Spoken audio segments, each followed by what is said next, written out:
मुंबई महानगरपालिकेमध्ये आतापर्यंत किती फॉर्म आले आहेत कुठल्या पोस्टसाठी, तर ते आपण आजच्या व्हिडिओमध्ये डिस्कस करणार आहोत. ही महत्त्वाची जाहिरात, त्याच्यानंतर हा महत्त्वाचा सिलेबस आणि सगळ्यात महत्त्वाचं किती पोस्टसाठी किती फॉर्म आले ती खालची अपडेट. त्यापूर्वी थोडक्यामध्ये जाणून घेऊयात आपण. ही जी ॲड होती ही मागच्या काही दिवसापूर्वी ॲडचे ॲप्लिकेशन फॉर्म जे आहेत ते समाप्त झालेले आहेत. याच्यामध्ये जवळपास तुम्ही बघू शकता 30 एवढ्या वेगवेगळ्या पोस्ट होत्या, ज्याच्यामध्ये आपली फार्मसी ऑफिसरसुद्धा पोस्ट होती. तुम्ही इथं बघू शकता. जर आपण बघितलं तर आपल्याला इथे औषध निर्माण अधिकारी या पोस्टच्या टोटल 12 जागा याच्यासाठी आपण फॉर्म फिलअप करू शकत होतो. ह्या आपल्या जागा होत्या.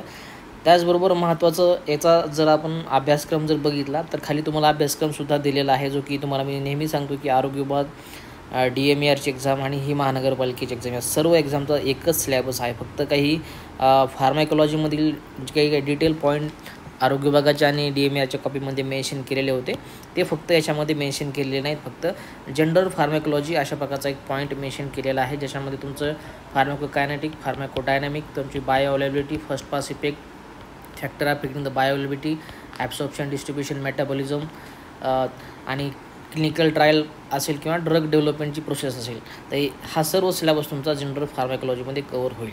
त्याच्यानंतर Indian pharmacopoeia, British pharmacopoeia, pharmacy act 1948, drug and cosmetic act 1940 and amendments, food drug administration, drug storage business management, logistic and inventory management, role of hospital pharmacist, community pharmacy, good manufacturing practices, disinfectant and their concentration use in pharmaceutical and hospital, EDL, ECL अशा प्रकारचा हा पूर्ण आपला pharmacy ऑफिसरचा syllabus आहे, ज्याच्यावरती notes complete झालेल्या आहेत. थोड्या दिवसामध्ये आपली त्याच्यावरती रिव्हिजन लेक्चर चालू होतील आणि सिलेबससुद्धा पूर्ण कंप्लीट केलेला आहे. फक्त थोडीशी प्रूफ रिडिंग बाकी असली कारण आणखीन लॉन्च केलेला नाही. तर हा सिलेबस लक्षात आलं. आता सर्वात महत्त्वाचं, जवळपास एवढ्या 30 पोस्टसाठी किती नेमके ॲप्लिकेशन आलेले आहेत ते आपण थोडक्यामध्ये इथे जाणून घेण्याचा प्रयत्न करूया. तुम्ही वर बघू शकता इथं गट दिलेला आहे, कोणती पोस्ट कुठल्या याच्या अंडर येते. गट तुम्ही बघू शकता, संवर्ग दिलेला आहे. प्रस्तावित सरळ सेवेने भरावायची इथं पदे दिलेली आहेत की नेमके किती पदे या पोस्टसाठी जे आहेत ते भरली जाणार होती. आणि त्याच्यानंतर तुम्हाला अर्ज शुल्क भरलेल्या उमेदवारांची संख्या, म्हणजे किती लोकांनी फॉर्म फिलअप केलेला आहे, पेमेंट सक्सेसफुली ज्यांचं झालेलं आहे किंवा त्यांचा फॉर्म सक्सेसफुली सबमिट झालेला आहे, तर अशा लोकांची तुम्हाला इथे यादी ऑफिशियल साईटवरती पब्लिश केलेली आहे, जी खाली तुम्ही डेट बघू शकता. 5 जून 2025 या तारखेला ही साईटवरती आलेली आहे. आता तुम्ही पोस्ट वाईज बघू शकता. त्याच्यामध्ये आपल्याला आपलं पहिलं औषध निर्माण अधिकारी आपण बघू शकतो की नेमके याच्यासाठी किती फॉर्म आलेत. 15 नंबरची आपली पोस्ट गट क च्या अंडर येते. औषध निर्माता, औषध निर्माण अधिकारी या नावाने पोस्ट आहे. जवळपास 12 जागासाठी आपली पूर्ण स्पर्धा होती, ज्यासाठी 2237 एवढे ॲप्लिकेशन फॉर्म आलेले आहेत. जर थोडंसं मागच्या एक्झामचं आपण कंपॅरिझन केलं, त्याच्यामध्ये जिल्हा परिषद असेल, आरोग्य विभाग असेल, DMERची भरती असेल, तर त्या कंपॅरिझनमध्ये या एक्झाममध्ये ॲप्लिकेशन फॉर्म थोडेसे कमी येण्याची किंवा कमी का आले त्याचं कारण फक्त इथं एक्सपिरियन्स मॅन्डेटरी होता. त्याचबरोबर B फार्मचे विद्यार्थी क्वालिफाय केलेले होते, डिप्लोमाचे विद्यार्थी क्वालिफाय केलेले नव्हते. त्या कारणाने जर स्पर्धा आपण बघितली तर बाकीच्या एक्झामपेक्षा थोडीशी स्पर्धा किंवा ॲप्लिकेशन फॉर्म आपल्याला कमी आलेले इथं आपण बघू शकतो. 12 जागेसाठी जवळपास 2237 एवढे ॲप्लिकेशन आहेत. ज्या विद्यार्थ्यांनी फॉर्म फिलअप केलेला आहे सक्सेसफुली, ज्यांची पेमेंट झालेलं आहे, फॉर्म फिलअप केलेला आहे, ज्यांच्याकडे व्यवस्थितरित्या जी ही प्रिस्क्राईब केलेली शैक्षणिक अर्हता पात्रता होती, तर ते लोक व्यवस्थितपणे एक्झामचा अभ्यास व्यवस्थित करू शकतात. नक्कीच मोठी संधी आहे.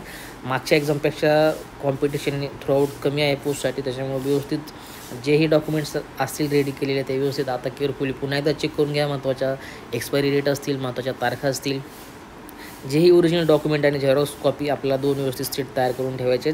जशी जशी एक्झाम जवळ येईल किंवा बाकीच्या गोष्टी तुमच्याशी मी डिस्कशन करून क्लिअर करायचा प्रयत्न केला. सध्या सिलेबस कवर करायचा आहे, टेक्निकल असेल, नॉन टेक्निकल आहे.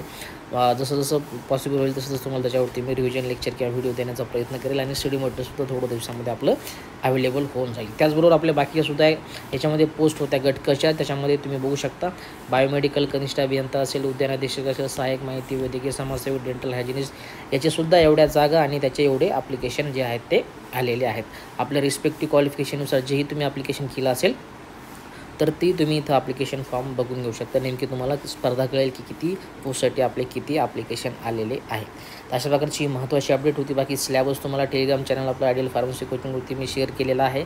ऑफिशियल PDF सिलेबस, त्याचबरोबर आलेले ॲप्लिकेशन फॉर्म आहे, सर्व डाटा तुम्हाला तिथेच आपल्या टेलिग्राम चॅनलवरती भेटून जाईल. थोड्या दिवसांमध्ये याच्यावरती ज्या नोट्स तयार केलेल्या आहेत त्या लगेच तुम्हाला अवेलेबल करून आपल्या वेबसाईट pvthora.com वरती अवेलेबल करून देईल. तर अशा प्रकारची महत्त्वाची अपडेट होती. अशाच प्रकारच्या महत्त्वाची अपडेट तुम्हाला इथे मी देत असतो. पुढच्या महत्त्वाच्या घडामोडीसाठी मला जॉईन करू शकता. तर आजच्या फक्त एवढंच. भेटूया काय पुढच्या महत्त्वाच्या अपडेटसोबत. काळजी करा. जय हिंद. वंदे मातरम.